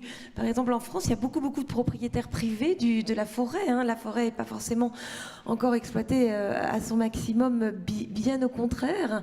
Et donc, il faut penser aussi à la façon dont on peut stimuler ça. Il y a même, on sait qu'il y a plein de propriétaires privés qui ne savent même pas eux-mêmes qu'ils possèdent du bois. Donc, voilà. Donc, on a un sujet à travailler ensemble. Remembrement de la forêt privée à prévoir. Exactement. Je tenais juste à signaler qu'il y avait une actualité également pour les régions, puisque nous co-élaborons avec l'État les stratégies régionales biomasse, donc qui sont déjà bien avancées et qui permet à la fois bien sûr d'évaluer le gisement, mais en tenant compte d'une hiérarchie, en tout cas à travers les différents usages du bois, de la mobilisation bien sûr, notamment des propriétaires privés, c'est un vrai sujet, mais un schéma qui s'articule également avec les plans régionaux de réduction et de gestion des déchets. Vous venez d'en parler, et là effectivement on travaille à travers les plans d'économie circulaire à mobiliser avec les éco-organismes notamment tout ce qui est réutilisation, transformation, du réemploi au recyclage et à la valorisation donc de ce bois IKEA comme vous l'appelez. Dire aussi que les régions, notamment avec les fonds FEDER, cofinancent et de façon extrêmement importante avec l'ADEME les chaudières bien sûr, mais aussi les réseaux. Et nous, par exemple, en Occitanie, en décembre dernier, nous avons revu nos dispositifs pour pouvoir aussi financer des réseaux chaleur fatale, puisque c'est aussi un sujet qui émerge fortement. Merci Agnès Langevin. Je vous propose de garder le micro parce que cette question va s'adresser à tous les élus. Sylvie Giano, je crois que vous devez y aller. Enfin, si vous devez y aller... 5 minutes encore. Alors c'est parfait. Une dernière question qui s'adresse plutôt aux élus, mais vous pourrez répondre. Je ne voulais pas vous mettre dehors non plus. Hein. Une question, alors elle est assez délicate, on pourrait presque faire un colloque entier là-dessus. Elle vient de Paul Pellet de Semnièvre Énergie, qui est dans la salle, et qui concerne territoire et patrimoine. Une fois, j'animais un colloque, j'avais un architecte des bâtiments de France qui était dans une des tables rondes, et à une des questions que je lui posais, il a répondu « Oh, bon, vous savez, de toute façon, la loi érige ma subjectivité en principe. » Alors, comment on fait pour développer les énergies renouvelables sur les territoires avec un principe pareil? Qui souhaite répondre? J'ai dit Agnès Langevin, mais vous pouvez... Non, mais c'est vraiment, effectivement, sur les oppositions à tel ou tel projet, la question du paysage revient de façon très forte. Donc, nous y travaillons notamment avec les études, enfin, les accompagnements que nous pouvons faire sur des études d'intégration paysagère, de nouveaux outils aussi, parce qu'il faut effectivement sortir de cette subjectivité. Ça peut être les architectes du patrimoine, mais les préfets en ont aussi pour leur part de subjectivité. Donc il faut qu'on arrive à travailler cette question du paysage. Et puis il y a aussi des évolutions maintenant technologiques. Je pense notamment aux tuiles photovoltaïques. Je crois qu'on peut maintenant proposer des solutions d'intégration qui puissent faire l'objet de consensus. Mais c'est une vraie question. La question, puis il y a, j'ai envie de dire, une école maintenant. Alors je ne sais pas si c'est un lobby, mais c'est vrai qu'on a vu ces derniers mois dans des parutions nationales vraiment cette question du paysage venir au premier plan pour s'opposer aux énergies renouvelables. Mais je crois qu'il faut qu'on travaille effectivement là-dessus et puis redéfinir aussi ce qu'est le patrimoine finalement. Alors Barbara Pompili, et puis peut-être juste après... Chantal Joanneau, en tant qu'ancienne sénatrice de Paris, en milieu urbain dense. Je suis extrêmement attachée, évidemment, en tant qu'écologiste, à la question de la préservation de l'environnement. Et d'ailleurs, je crois qu'on a tous collectivement des efforts à faire, notamment en amont des projets, pour bien déminer un certain nombre de problèmes qui peuvent arriver. Les éoliennes, on parle tout le temps des chauves-souris, parce que c'est devenu un peu et d'ailleurs à juste titre, une préoccupation normale. Donc, on le sait, il y a une loi qui s'appelle la loi biodiversité qui a mis en place des règles qui sont assez claires, mais qui sont encore très méconnues sur les territoires, y compris dans les services de l'État. Donc, il va falloir que nous, on s'attache aussi à faire en sorte que la loi soit mieux appliquée. Mais bon, on a cet effort à faire là. Maintenant, sur la question des paysages, bon, d'abord, il y a une grande subjectivité sur ce qu'est un paysage, qu'il y ait un effort sur l'intégration paysagère d'un certain nombre d'énergies renouvelables, je pense que c'est une bonne chose et il faut le faire. Maintenant, je crois aussi qu'il faut qu'on ne tombe pas dans quelque chose qui serait un peu absurde. Quelqu'un a dit tout à l'heure, et je suis tout à fait d'accord, on est dans la 3e révolution industrielle. Enfin, les révolutions industrielles modèlent des paysages. Et donc, il faut aussi qu'on accepte ça et qu'on entende ça. Forcément, moi je viens du bassin minier du Nord-Pas-de-Calais. Bon, on n'est peut-être pas obligé d'en arriver là, mais même si aujourd'hui on est classé à l'UNESCO. Donc, vous voyez, donc chaque époque a aussi comme ça, des paysages qui lui correspondent un petit peu. Donc oui, à faire attention, mais non à vouloir mettre sous cloche. Je crois que mettre sous cloche, ça ne rendrait service à personne, et encore moins à la préservation de notre environnement, et surtout pas au développement de nos territoires, et notamment les territoires qui sont les plus excentrés et aujourd'hui en besoin de développement. Chantal Joanneau, le Reichstag à Berlin est recouvert de panneaux photovoltaïques. On imagine la même chose sur le Sénat à Paris ? Non, mais c'est un vieux souvenir. Quand j'étais secrétaire d'État à l'écologie, dans la loi Grenelle 2, il y avait une disposition qui permettait, en fait, quand on avait des projets d'énergie renouvelable, de ne plus être soumis à l'avis conforme des architectes des bâtiments de France. C'était une demande de tous les élus. Et donc, je suis arrivée la fleur au fusil au Sénat, garanti que ce serait voté à l'unanimité, et je me suis fait battre lamentablement, les élus m'expliquant que finalement, c'était pour eux une source de réassurance extrêmement importante. Donc, voilà, c'est un souvenir que je voulais partager avec vous. Vincent Lemot, vous vouliez ajouter quelque chose tout à l'heure pour la Bretagne ? Pour la Bretagne et pour la règle, plutôt la compétence. Désormais, les intercommunalités sont de plus en plus en charge des plans locaux d'urbanisme, et nous sommes aussi dans les stratégies de schéma de cohérence territoriale avec un bassin de vie un peu plus large. Et ces problématiques-là sont au cœur des préoccupations des élus locaux et des citoyens qui s'y intéressent, puisque en général, il y a des conseils de développement qui sont aussi à nos côtés pour orienter. Et là, l'exemple, il est à Guingamp-Paimpol. On doit faire de 57 communes 57 documents d'urbanisme, mais parfois certaines communes sont toujours au règlement national d'urbanisme. On ne doit plus faire qu'un seul document, un PLUI. Et je vous disais tout à l'heure, il y a 80 unités d'éolien sur le territoire et il y a des volontés d'aller plus loin. On est face effectivement à cette obligation de débat public, même si certains l'en font au niveau national.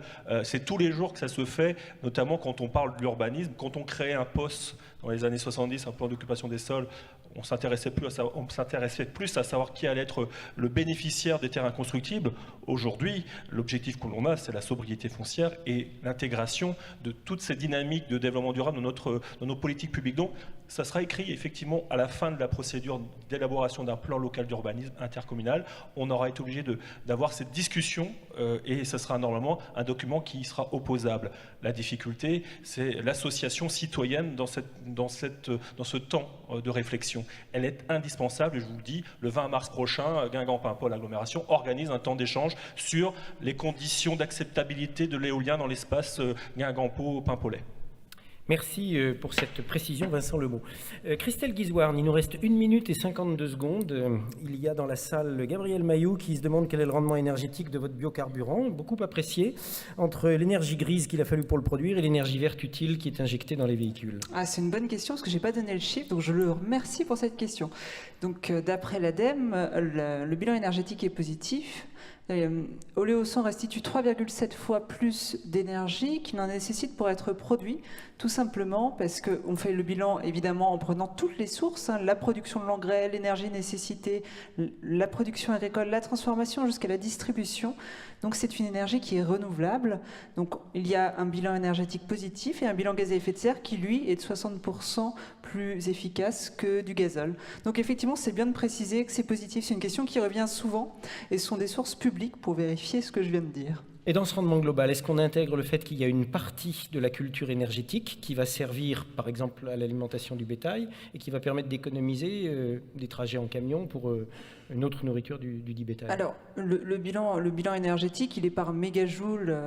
C'est toute une mécanique, une méthodologie qui est publique. Simplement, il n'y a pas de culture énergétique. La graine de colza, quand on la récolte en juin, elle ne choisit pas sa destinée. C'est une petite graine et forcément, à 60%, elle va dans l'alimentaire.